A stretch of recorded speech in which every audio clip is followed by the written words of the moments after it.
Chapitre 4. Les suspects habituels. Il doit toujours y avoir un recours contre le tort et l'injustice si seulement nous savons comment le trouver. Ida B. Wells. En surface, la phase actuelle de l'humanité n'a rien en commun avec l'absence de cœur et la folie du passé. Pour une bonne raison, on pourrait en conclure qu'il ne devrait pas falloir une longue préparation mentale pour éblouir les anciens Romains. Les esclaves ont été forcés de se battre à mort contre un autre esclave ou un animal sauvage pour le divertissement des spectateurs. Rien ne nous distingue de ces hooligans primitifs dans la façon dont nous engloutissons le guano scolaire. Malgré le fait que le nombre de divinités se rapproche de l'argent, notre prétexte pour des sacrifices propitiatoires n'est pas très différent de celui des adorateurs de Moloch. Notre culte inébranlable de politiciens psychopathes, d'élites religieuses et de mordus de l'argent ou tout simplement de piqûres suppléantes montre que nous sommes toujours primitivement enthousiastes. Dans le voyage macabre mondial de la stérilisation par l'intégrité, de brillantes étincelles remplissent l'univers. Les ressentiments sociaux ont été mijotés. Nous gagnons de manière phénoménale le combat contre la mort. Certaines personnes se chargent de harceler de manière persistante la normalité de la société en mettant en italique les irrationalités et les brutalités. Les dissidents ridiculisent les conventions sociales, commerciales, les échanges et les conventions politiques. À bien des égards, l'histoire du monde est comme un caca humain. Il est simple de penser aux excréments comme aux vestiges de ce que vous avez avalé. En réalité, la configuration de vos excréments ne se limite pas à cela. À l'exclusion de l'eau, plus de 50% de ceux-ci ont été dans vos intestins. Au cours de la décharge d'excréments, beaucoup de bactéries présentes meurent peu après. Dans l'évolution des hominidés, les défaillances morales ne font pas face au même sort. La progression incomplète est à la racine de la stagnation de la conscience globale. Une fois que les voix en faveur de la justice sociale ont gagné en popularité, des cliques de mégalomanes se joignent aux laïcs pour détourner la célébration d'un air orgueilleux.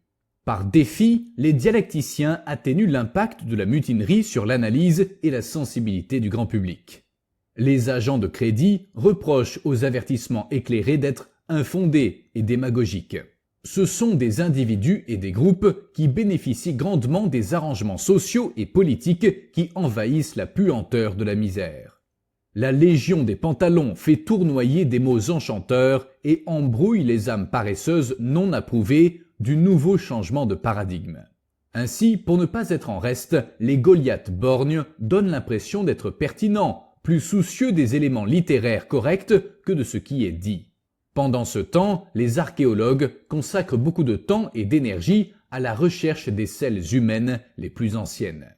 Le portrait de mon monde contemporain, du monde dans lequel nous vivons, a ébranlé le bastion de l'hypocrisie. Considérant que moins d'un siècle après la Seconde Guerre mondiale, nous flirtons effrontément avec la description absurde d'Adolf Hitler comme un visionnaire et un messie. Certains romantiques vont encore plus loin en soulignant les sanctions imposées après la Première Guerre mondiale pour exonérer l'enfer de l'Allemagne et le crime de Schutzstaffel contre l'humanité.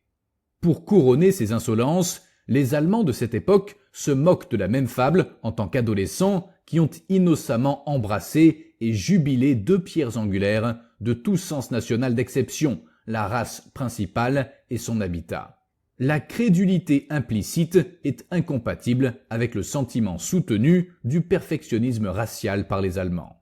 Un sondage des interprétations des dilemmes sociaux et des traitements recommandés, on médite avec une extrême astuce sur le mélange scientifique de fumier dans l'alcool et les herbes auxquelles les intellectuels se sont adonnés avant d'éliminer la diarrhée cérébrale.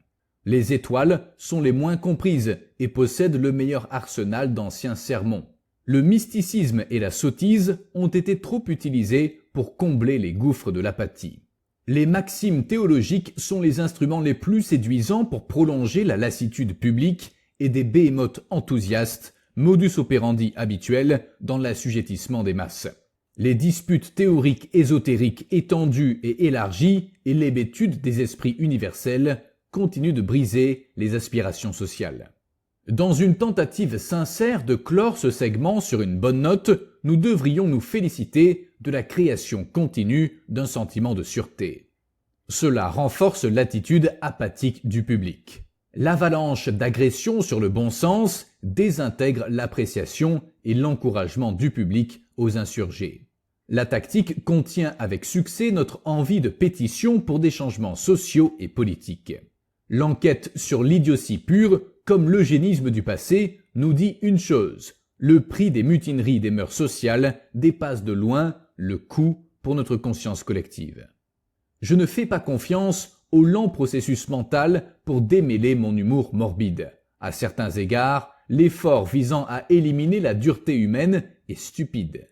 Notre sort à tous dépend des pactes sociaux, commerciaux, des échanges et des politiques obscures. Ce sera un mauvais service pour vous si je délègue aux athéistes la tâche de dépouiller les normes acceptées. Soyez conscients que je suis en train de devenir tout à fait offensant. Je n'ai pas rejoint le mouvement de résistance pour tuer des gens, pour tuer la nation. Regardez-moi maintenant. Suis-je une personne sauvage? J'ai la conscience tranquille. Salote Sarr. Le capitalisme a été breveté comme le meilleur mécanisme pour offrir à chaque participant des droits égaux et des chances égales. La servitude humaine involontaire, l'esclavage demeurait la vie quotidienne de tous les êtres humains non accrédités lorsque ce social, commercial, échange et cet arrangement politique ont fait irruption. Depuis, nous avons donné une nouvelle touche et une nouvelle signature à l'oppression étendue. On devrait naître en esclavage et mourir en esclavage. De nos jours, on doit entrer dans la vie et périr dans une forme innovante et idéalisée de l'esclavage. Sous le regard du capitalisme, les divergences doctrinales et l'agonie sociale perpétuelle se perdent souvent dans la mer des monnayeurs et de leurs instigateurs dévoués. La liste des arguments dépréciatifs des élitistes occidentaux pour expliquer pourquoi des milliards de personnes sont plongées dans la misère est trop longue. Il fut un temps où un commerce équitable était un échange juste. Les Occidentaux ont introduit l'antivariolique dans le Nouveau Monde. En échange, ils ont eu la syphilis. Pour les hipsters, l'antidote au commerce et aux injustices commerciales est le commerce équitable. Aucun de ces cerveaux décadents ne semble remarquer les aspects critiques des pays au bas de cette liste de merde. L'un est une puissance occidentale qui chorégraphie en permanence l'épuration du sens de l'orientation sociale et des aspirations des pays en développement. Pensez un instant que le commerce équitable promeut des conditions de travail sûres et saines, protège l'environnement, permet la transparence et permet aux communautés de créer des entreprises solides et prospères est absurde, voire révoltant.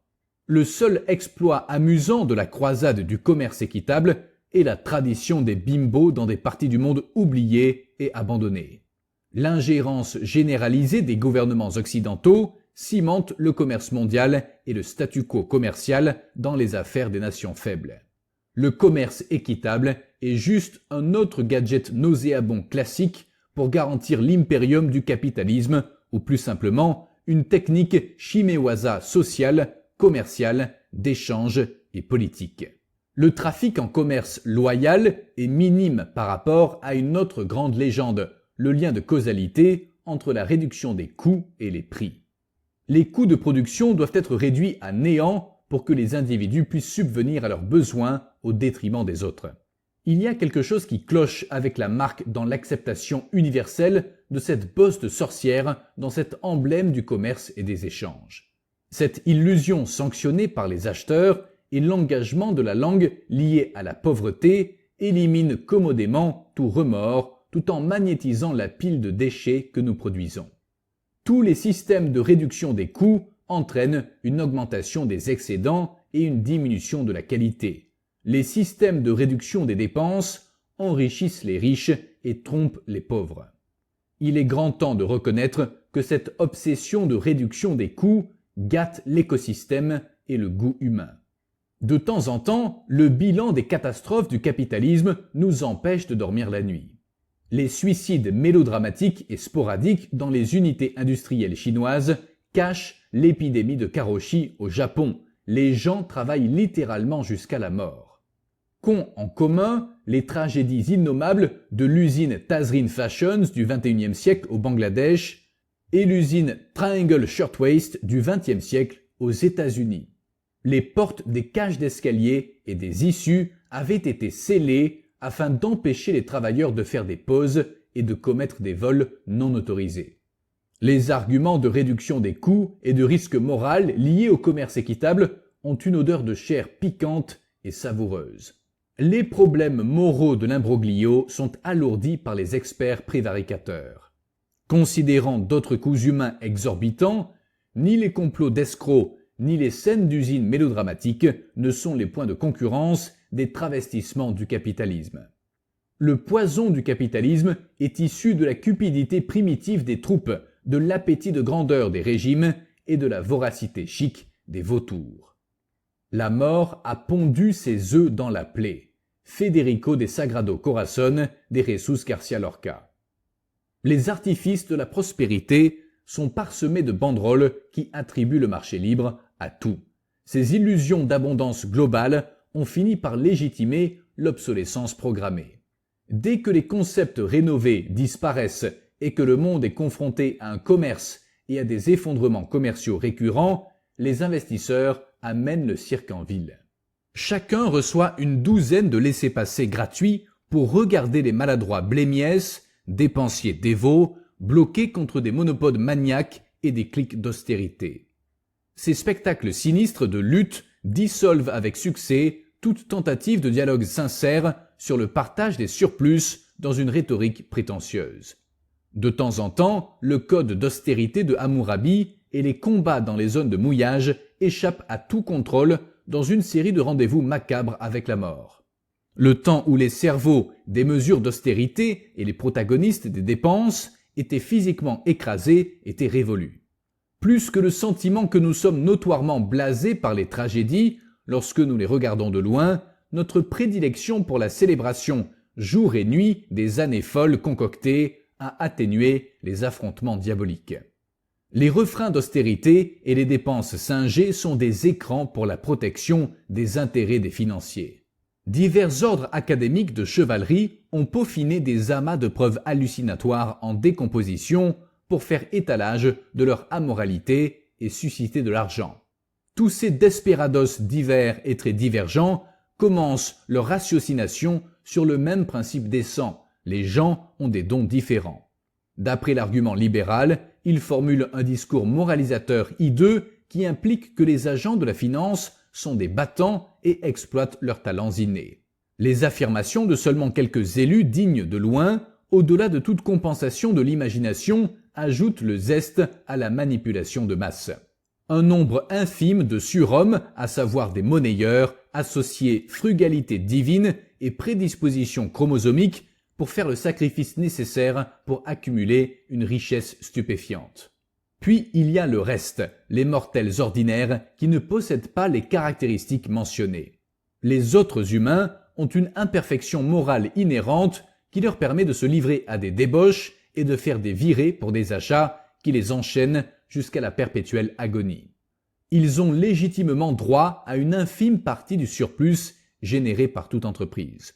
L'absence de sensualité de ce récit est un mépris flagrant du nanisme d'accumulation du revenu, contrairement à la hâte des élargissements de la richesse. C'est le cas classique de la pendaison de la victime. La mauvaise nouvelle est que cette satire ringarde, qui glorifie et banalise à la fois les préjugés sociaux, est un succès mondial et trop souvent abusé pour dénigrer des nations et l'hémisphère entier. Un coup d'œil sur les dettes énormes des pays développés ou sur le bilan compliqué des riches démystifie le mythe de l'abstinence. En fait, l'ensemble du mécanisme de commerce et des échanges truqués est conçu pour récompenser les gros consommateurs et tourmenter les petits épargnants. Il y a autant de vérités a priori que d'arguments a posteriori démontrant que les pauvres et les nations de merde sont de simples spectateurs des massacres financiers mondiaux du capitalisme. Pour une nation qui aspire à briser le cycle de la pauvreté, c'est une formule simple. Vous devez passer votre chemin ou vous faufiler dans le club d'élite des nations immunisées contre la pauvreté. Une fois que votre insouciance financière dépasse un niveau ridicule, vous serez anobli comme trop blanc ou trop obèse pour pouvoir faire un régime financier. N'oubliez pas de commander sur le catalogue du club d'élite la bague en or incrustée de diamants avec cryptage. Celui qui n'économise pas n'aura pas à souffrir. Les pauvres sont ceux qui souffrent, qui sont condamnés à la prison et meurent sans verser de larmes. Naji Salim Hussain Al-Ali. J'ai cette profonde aversion pour ces deux phrases mélodramatiques, les dieux ont parlé et Dieu dans son infinie sagesse, qui dépasse de loin mon dégoût pour les mots esclavage et obéissance. Tout au long de l'existence humaine, lorsque des divinités sont vues mieux que des mascottes de cavalcade, des choses terribles se produisent. Il n'y a pas de pire processus irrationnel ou une séquence d'erreurs logiques qu'il est difficile d'écarter ou de révoquer une fois que cela a commencé avec ou a enchaîné sa légitimité à Dieu. La pensée critique et le débat ne font pas appel au surnaturel. Alors que les puissances du capitalisme dérapaient et que les cas d'échanges commerciaux et occidentaux s'effondraient, les économistes islamistes applaudirent et crièrent « Je vous l'avais bien dit ». Il existe une telle rareté de preuves qui remet en question le mérite du défilé amer des lumpen intellectuels du Moyen-Orient. Il est interdit aux membres des oulémas de juxtaposer l'économie islamique à l'économie conventionnelle. La crainte d'être accusé de blasphème et de se moquer de la foi islamique dissuade les assaillants avertis d'exposer l'arrangement de dissonance cognitive. Pour votre plus grand plaisir, je suis un dénicheur social capricieux. Conformément à mes lois de la charia extraites d'un sermon d'observateur perse astucieux, cela ne vaut pas la vie de la pauvreté pour des raisons de foi ou d'idéologie. Je vous accorde, à vous et à moi-même, une immunité totale contre toute fatwa dialectique. L'explication de comment tout fonctionne doit être défendable sans invoquer un être surnaturel. Je l'ai déjà dit et je le répète, le socialisme, le fascisme et le communisme ont échoué, mais le capitalisme nous étrangle maintenant. Je me suis battu aux dépens de la parasitose délirante de l'économie islamique pour mon angoisse et mon augure d'atteindre un absolu impartial et de rendre ce voyage plus enivrant. L'économie islamique est décrite comme un ensemble dynamique de lois pour résoudre les conflits. Un aperçu des termes passionnants à énoncer sur la liste des soukouks tels que Musharaka, Mudaraba, Shirkat ul Milk et Shirkat ul Aqd dévoile l'obsession du système consistant à prendre en compte tous les aspects des injections des financiers. En fait, chaque soukouk dispose d'un outil similaire dans le capitalisme. En outre, les abus et la férocité d'instruments financiers tels que les opérations d'options commerciales et les instruments dérivés dans la jurisprudence commerciale islamique sont les mêmes que dans le capitalisme. L'interdiction du riba, considéré comme zulm, est le concept le plus ridicule de toutes ces charades. Un sentiment révoltant à l'égard de l'économie islamique se crée dès lors que l'on se rend compte que les mécanismes de financement islamique classiques, Mouraba et Ijara, qui ne sont que des accords de location-acquisition, permettent aux banques de facturer des intérêts fixés à 100%. En théorie, la jurisprudence commerciale islamique interdit toute discrimination fondée sur le sexe, la religion, la région et l'ethnie. Il n'y a rien de mal à l'idée que les gens ont différents niveaux de talent. Ces bases sont destinées à être utilisées principalement pour sculpter des artefacts sans prix et logiques dans une culture capitaliste. L'exposition de décorum reprend sa place quand, accordée par Dieu, est ajoutée à la traîne des constructions sociales. La rationalisation de l'injustice n'est pas une preuve irréfutable pour soutenir la directive des divinités. L'économie islamique est un cas fort de conséquences démoralisantes quand on marie le mantra de l'économie politique à la spiritualité. L'hyperémie socio-menaçante de ce modèle relationnel peut être anticipée, en particulier par la manière dont l'excédent est dispersé parmi les participants actifs d'une entreprise. Dans la parabole commerciale islamique, d'un côté, les gangs financiers de Raboul Mal, Moudarib et Karimis, en raison de leurs attributs de super-humains, obtiennent leur part du surplus en pourcentage. De l'autre côté, les Kazik et Agir vivent du maigre résidu du surplus. L'économie islamique schizophrène estime que la survie de la planète entière dépend du travail. En même temps, il lie la rémunération du travail à la fourniture de services et aux caprices des investisseurs.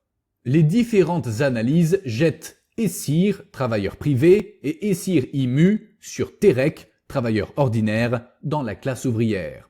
En privant la classe ouvrière des compensations d'une grande récolte, luxe accordé aux financiers, le système assujettit Essir et Essir Imu au désespoir. Si vous vous grattez la tête en essayant de comprendre pourquoi ce dérangement ne vous semble pas familier, eh bien c'est la même chose que dans le capitalisme. Par conséquent, en un mot, l'économie islamique est parallèle au capitalisme. Les deux garantissent une discrimination dans la distribution des excédents et canalisent les financiers. Le capitalisme étend les droits et privilèges établis de la Magna Carta Libertatum aux barons, considérés comme des êtres humains au XIIIe siècle et des serfs exclus. Les modèles de circulation commerciale et d'échange qui utilisent les enseignements de l'islam sont enchâssés dans des diktats religieux archaïques similaires à partir desquels les coutumes du servage humain ont été construites. Ces bons résultats affinés ont été plus efficaces pour supprimer le progrès social. En outre, la triste vérité indéniable est évidente lorsque le mascara dévot s'est effacé. Le capitalisme n'est rien de plus qu'un imitateur d'économie islamique, un dogme amoral soutenu par des aberrations théologiques qui justifient la vassalité. Plus important encore, les apôtres du capitalisme et les disciples de l'économie islamique acceptent impénitemment comme étant vrai le fossé qui sépare les pauvres des riches afin de créer un ensemble social, commercial, d'échange et un arrangement politique harmonieux dans une société. Bazuma les Kaskia, Inch'Allah. Je savais seul ce que j'avais souffert. Je savais seul ce que cela faisait d'être vivant mais mort. Fulan Devi. Les premiers traités d'économie politique des pontifes sont indiscutablement des efforts dialectiques persistants pour étudier soigneusement et en profondeur un pandémonium de production et de commerce. L'humanité a-t-elle fait des progrès ? Il y a en effet un doigt sur le pouls de ce qui se passait dans leur monde. Ce qu'on oublie souvent, c'est qu'ils étaient plus que des enquêteurs de la conversion du commerce. Ils ont alerté la société des anomalies sociales et des verdicts politiques. Ils ont courageusement exposé les cadres sociaux, commerciaux et d'échanges non viables, ainsi que les cadres politiques qui nous hantent aujourd'hui. Leur prestige a également facilité l'essor de l'économie politique au sein de la philosophie et a ouvert la voie à d'autres développements. La cause des cyclones sociaux, commerciaux et d'échanges périodiques, de même que les éclaboussures de la misère excessive, sont facilement effacées si nous pouvons verrouiller les lèvres absurdes et les théories de la cocamamie. Excommunier les imbéciles n'aboutirait à rien si nous ne pouvions pas dichotomiser disparité et injustice. C'est là que l'économie politique a perdu sa virilité. Puisque la nature ne tolère pas le vide, les absurdités ont rempli l'espace approprié. Alors, montrez du doigt. Peu importe ce qui a déclenché une tempête financière, des lumpen intellectuels inventent une accusation de racket concernant les pauvres. Pour les investisseurs, ce sont les pauvres qui sont toujours la cause de tout ce qui vient des problèmes du capitalisme aussi, et des suivants, etc. Pour les ouvriers, ce sont les riches qui sont toujours la cause de tous les chaos et des suivants, et ainsi de suite. Les anomalies des constructions sociales sont créées par des parasites. Je ne m'inquiète d'aucune forme de disparité pour la raison simple que ce sont des lacunes structurelles inhérentes à la nature. Je ne peux pas, malgré tout, éviter de faire honte au commerce et aux maux du commerce, ni de distinguer les cas d'hallucination sociopolitique. Je ne peux insister assez sur ce point. Nous avons le potentiel d'être bons ou mauvais. Certains milieux et contextes sont des zones de reproduction pour le mal qui dort en chacun de nous. L'inégalité dominante répugnante et l'intolérance acquise. Pour diffuser l'argument avec un meilleur arôme, je dirais que l'injustice sous quelque forme que ce soit n'est pas un échec moral, mais un prodrome de constructions sociales abyssales telles que le patriarcat, le théisme et chaque commerce flamboyant et le principe terrible des transactions. Par conséquent, la pauvreté et chaque bêtise de l'isme sont des signes alarmants d'agents pathogènes sociaux. Pris dans ce contexte, en interdisant les enchères d'organes humains, en dégradant les sanctuaires de Jésus Alverde, en faisant honte à l'institution Reste Avec, en faisant sauter des psycho-moudjahidines, en opprimant des Ouïghours sur leur terre ancestrale ou en restylant le sac au cou, nous avons fouetté le mauvais cheval encore et encore.